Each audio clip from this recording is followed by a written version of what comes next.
Hello viewers, अभी जो मैं वीडियो पे रिएक्शन देने वाला हूँ ये है बेसिकली भारत के डिफेंस मैकेनिज्म के ऊपर है। बेसिकली डिफेंस मिसाइल सिस्टम और डिफेंस वेपनरी के किस किस्म की टेक्नोलॉजी इन्होंने इंट्रोड्यूस कराई है और एक एक मिसाइल की थोड़ी सी तफसीलात लिखी हैं, थोड़ी सी बताई गई हैं इसमें। तो ज़रा वीडियो को देखें, बड़ा मज़ा आने वाला है। अच्छी वीडियो है, काफ़ी इन्फॉर्मेटिव वीडियो है। मैंने थोड़ी सी देखी है, बाकी मैं आप लोगों के साथ देखना चाहता हूँ। भारत ने वो कर दिखाया जो अमेरिका ने कभी सोचा भी नहीं था। दोस्तों, 27 सितंबर को डीआरडीओ ने ओडिशा के चांदीपुर में अपने मैन पैड यानी कि man portable air defence system के नए डिफेंस वेपन VSHORADS यानी very short range air defence system को सक्सेसफुली टेस्ट किया था। तभी से भारत के डिफेंस मैकेनिज्म के चर्चे मीडिया में छाए हुए हैं। राजनाथ सिंह जी ने कहा कि टेक्नोलॉजी के इस दौर में ये नया हथियार हमारे भारत के डिफेंस सिस्टम को बहुत मजबूती देने वाला है। दोस्तों, इसे भारत में हैदराबाद में स्थित डीआरडीओ के रिसर्च सेंटर IMARAT में डिजाइन किया गया है और इसे कुछ भारतीय डिफेंस वेपन बनाने वाली कंपनियों के साथ मिलकर बनाया गया है। ये मिसाइल बहुत ही कम दूरी पर किसी भी हथियार के चीथे उड़ा सकती है। ये मिसाइल भारत के नजदीक आती किसी भी मिसाइल की धज्जियां उड़ा सकती है, ऐसे संकेत दिए गए हैं। भारतीय आर्मी का डिफेंस सिस्टम इससे पहले भी दुनिया के सबसे मजबूत डिफेंस सिस्टम्स में से एक माना जाता रहा है। इंडिया की मिलिट्री दुनिया में मजबूती और पावर के मामले में चौथे नंबर पर आती है। ये रैंक दी गई है GFP यानी ग्लोबल फायर पावर के द्वारा, जो हर साल दुनिया के ज्यादातर देशों की आर्मी को रिव्यू करती है और उनकी रैंक बताती है। इस बार इसमें 140 देश शामिल थे और भारत चौथे नंबर पर था। ये चौथा नंबर इसने हासिल किया इंडियन डिफेंस सिस्टम के मजबूत हथियारों के दम पर। दोस्तों, क्या आप जानना नहीं चाहेंगे कि ऐसे कौन से बेहतरीन हथियार हैं भारत के पास जिनसे भारत की 15,000 किलोमीटर की सीमा से सटे 7 देश खौफ खा जाते हैं, जो दुनिया के सबसे खतरनाक हथियारों में से एक है। आइए जानते हैं। नंबर 1, धनुष। दोस्तों, ये मिसाइल पहले से ऑपरेशन में चलती आ रही एयर मिसाइल पृथ्वी एयर डिफेंस का ही एक वेरिएंट है। पृथ्वी मिसाइल पहले से एक बहुत ही मजबूत शॉर्ट रेंज बैलिस्टिक मिसाइल रही है। इसे बैलिस्टिक हमलों को रोकने के लिए डीआरडीओ ने बनाया था। भारत डायनामिक्स लिमिटेड ने इसे मैन्युफैक्चर किया था।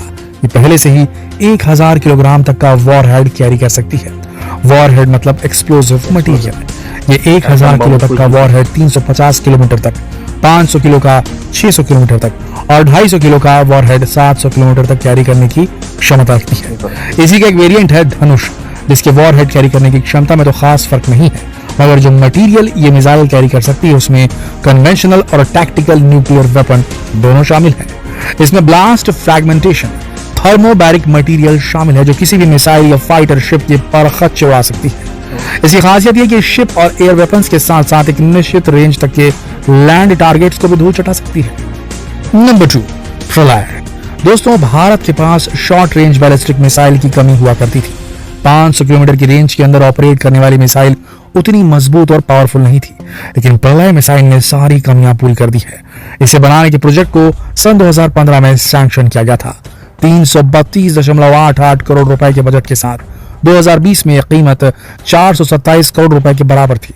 दोस्तों, ये missile high explosive performed fragmentation warhead के अलावा पेनिट्रेशन कम ब्लास्ट और रनवे डिनाइल पेनिट्रेशन सबम्यूनिशन को भी कैरी कर सकती है, वो भी 150 किलोमीटर से 500 किलोमीटर तक की शॉर्ट रेंज में। ये 350 किलो से 700 किलो तक का वॉरहेड कैरी कर सकती है, जो एक शॉर्ट रेंज मिसाइल को पावरफुल बनाने के लिए काफी है। इसे बनाना भारत के लिए एक बड़ी उपलब्धि था।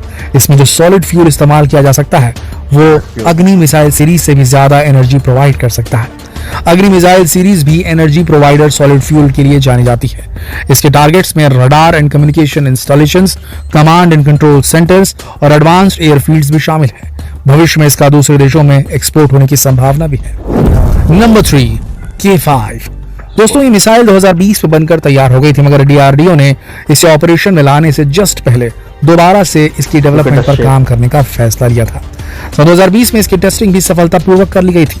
अब डेवलपमेंट के बाद सन 2022 में इसकी टेस्टिंग का अंदेशा जताया गया था। आपको बता दें, ये शॉर्ट रेंज में नहीं बल्कि लॉन्ग रेंज में टारगेट को तहस नहस करने के लिए बनाई गई है और ये एक सबमरीन लॉन्च्ड बैलिस्टिक मिसाइल है, यानी इसे सबमरीन से लॉन्च किया जा सकता है। इसकी रेंज 5000 किलोमीटर से 6000 किलोमीटर तक है और ये लगभग 2 टन तक का वॉरहेड कैरी करने की क्षमता रखती है। बताया तो जा रहा है कि मिसाइल अपनी क्लास की फास्टेस्ट मिसाइल साबित होगी। नंबर 4, डीआरडीओ एडवांस्ड टोर्ड आर्टिलरी गन सिस्टम। दोस्तों, ये भारत की मैन्युफैक्चर की गई सबसे एडवांस्ड गन है। इसे भारत फोर्ज और टाटा पावर SED ने DRDO के साथ मिलकर मैन्युफैक्चर किया है। इसका मास 18 टन है और ये इसकी क्लास की बाकी गन से 2 टन ज्यादा लाइट वेट है। इसके रेट ऑफ फायर है 60 सेकेंड में 5 राउंड और फायरिंग रेंज है 48 किलोमीटर, जिसे 52 किलोमीटर तक बढ़ाया भी जा सकता है। दोस्तों, इस गन में एक बैरल, ब्रीच मैकेनिज्म, टूथन ब्रेक और रिकॉइल मैकेनिज्म है, जिसे 155 मिलीमीटर कैलिबर गोला बारूद फायर किया जा सकता है। इसमें एक ऑल इलेक्ट्रिक ड्राइव भी है, जिसकी वजह से इसे मेंटेनेंस की जरूरत बहुत कम पड़ती है और इसे अपनी क्लास की सभी फायर गन से ज्यादा रिलायबल भी बनाती है। इसमें high mobility, quick deployability, auxiliary power mode, advance communication system, automatic command और कंट्रोल सिस्टम जैसे फीचर्स हैं, जो कुछ दशक पहले भारत के लिए अपने हथियारों में शामिल करना लगभग नामुमकिन ही था। मगर इस मिसाइल में वो सब कुछ है जिसे दुनिया की बेहतरीन मिसाइलों के बराबर लाकर खड़ा कर सकता है। इसके डायरेक्ट फायर मोड में नाइट कैपेबिलिटी भी है। दोस्तों, ये इस बात का सबूत है कि भारत अब उन्नति की दौड़ में आगे निकल रहा है।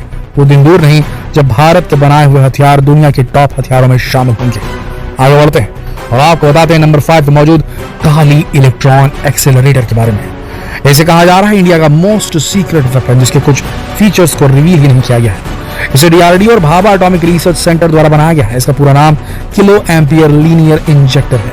ये एक बीम वेपन है जो किसी भी एनिमी वेपन को, खासकर सैटेलाइट वेपन को डिसेबल करने की क्षमता रखता है। एक बीम वेपन होने का मतलब ये नहीं कि ये कोई लेजर वेपन है। इसका काम ये है कि अगर कोई मिसाइल इंडिया की डायरेक्शन में लॉन्च की जाएगी तो काली रिलेटिविस्टिक इलेक्ट्रॉन बीम्स की पावरफुल पल्सेस उसकी तरफ छोड़ेगा और टारगेट को डिस्ट्रॉय कर देगा। इसे किसी भी वेपन को डिस्ट्रॉय करने के लिए उसमें होल्ड करने की जरूरत नहीं है। इसमें पार्टिकल एक्सेलरेटर टेक्नोलॉजी का उपयोग किया गया है, जो किसी दूसरी मिसाइल की इलेक्ट्रॉनिक सर्किटरी को डिस्ट्रॉय कर देता है।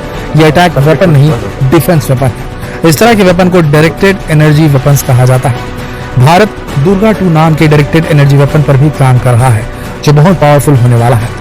ये सी, एयर और लैंड बेस्ड हथियार है। वैसे असल में दुर्गा बहुत पुराना प्रोजेक्ट है। सन 2017 के बाद से इस प्रोजेक्ट में तेजी आई है। नंबर 6, कुछ अपकमिंग वेपन्स।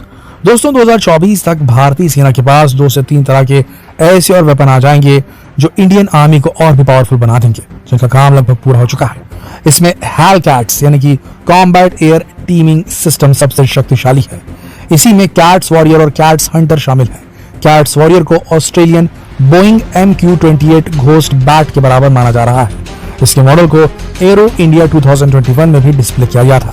इसकी टेल US एयरफोर्स के क्रेटोस XQ-58 वेलकीरी जैसी दिखती है।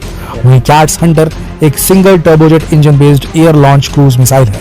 ये अपना पेलोड खत्म होने के बाद खुद वापस आ सकता है और इसमें दोबारा से 2 टियर पैराशूट सिस्टम की मदद से पेलोड डाला जा सकता है।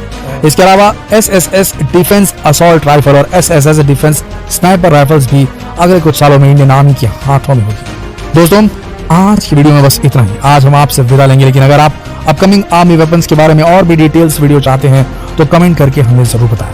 दोस्तों, ये सभी तो ऐसे हथियार थे जिन्हें खुद भारत ने बनाया है। इसके अलावा आर्मी के पास बहुत से ऐसे भी हथियार हैं जो रशिया, अमेरिका और जर्मनी जैसे देशों से भारत ने खरीदे हैं, जो असल में काफी शक्तिशाली है, बहुत खतरनाक है। अगर आप उनके बारे में जानना चाहते हैं तो भी कमेंट करके जरूर बताएं। दोस्तों, आज भी कहने की क्या जरूरत है, इस वीडियो को जितना हो सके शेयर करें, देश के गौरव को शेयर करें, बढ़ेगा ही, कम नहीं होने वाला। जितना हो सके वीडियो को शेयर करें। कल फिर मिलते हैं एक और दिलचस्प वीडियो में। तब तक के लिए आप सबका इस वीडियो के अंत तक बने रहने के लिए दिल से धन्यवाद। वाह, बहुत ज़बरदस्त वीडियो थी। इसके अंदर सारे मिसाइल के बारे में एक एक करके इसने बहुत ही बंदे ने बहुत मेहनत की है। ये डाटा कलेक्ट करके उसके बाद एक एक यानी कहते हैं इंडिविजुअली इसने सारे मिसाइल्स के डिफेंस सिस्टम के बारे में बताया। और इसको जाके लाइक करें और प्लीज़ और सब्सक्राइब भी कर दें साहब को, और मुझे भी लाइक और सब्सक्राइब कर दें। बेसिकली ये टेक्नोलॉजी की जंग है। ये इस वक्त जो है जिसके पास ज़्यादा टेक्नोलॉजी, अच्छा टेक्नोलॉजी जस्ट लाइक ऐसे नहीं कि हम मार सकते हैं बहुत सारी चीज़ों को एक साथ मार दिया, वाह नहीं, control, it's all about control. Defence की टेक्नोलॉजी, अटैक की टेक्नोलॉजी, दोनों में कंट्रोल लाजमी है कि हम किस तरह सामने वालों को कंट्रोल कर सकते हैं। Nobody want to destroy anyone. आजकल जो वो है ना उसमें डिस्ट्रॉय करने के बजाय लोग आमादा करने के ऊपर है कि वो हमारे साथ हो जाए।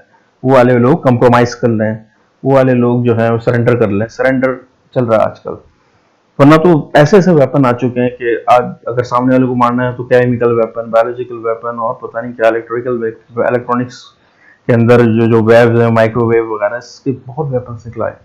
तो सामने वाले को खत्म करना। अब तो एटम बम तो आप सभी जानते हैं, हिरोशिमा नागासाकी में जो हुआ था, तो कितने पूरा शहर उड़ा दिया, 2 शहर उड़ गए। तो ये बहुत आसान है, इन कंट्रोल करना मुश्किल है। तो इट्स ऑल अबाउट कंट्रोल ना। नेक्स्ट जो हमारी जंग चल रही है वो सिर्फ कंट्रोल के ऊपर चल रही है। तो इंडिया के जितने भी आप इसमें अगर आप गौर करें तो अलग अलग किस्म के मिसाइल हैं। ये नहीं कि एक ही मिसाइल उसने बहुत सारे बना दिया, हर मिसाइल का अलग पर्पज है और उसी पर्पज के तहत वो मिसाइल लॉन्च किया जाएगा कि हाँ भी अब इसकी जरूरत है तो उसको लॉन्च किया जाए। ये कंट्रोल कहलाता है। इस लेवल की अगर थिंकिंग है ना तो ये बहुत मुल्क तरक्की कर सकता है और ये मुल्क के लिए बहुत अहम है। चले गाइस, लाइक करें, सब्सक्राइब करें, मिलते हैं नेक्स्ट वीडियो में। अल्लाह हाफिज।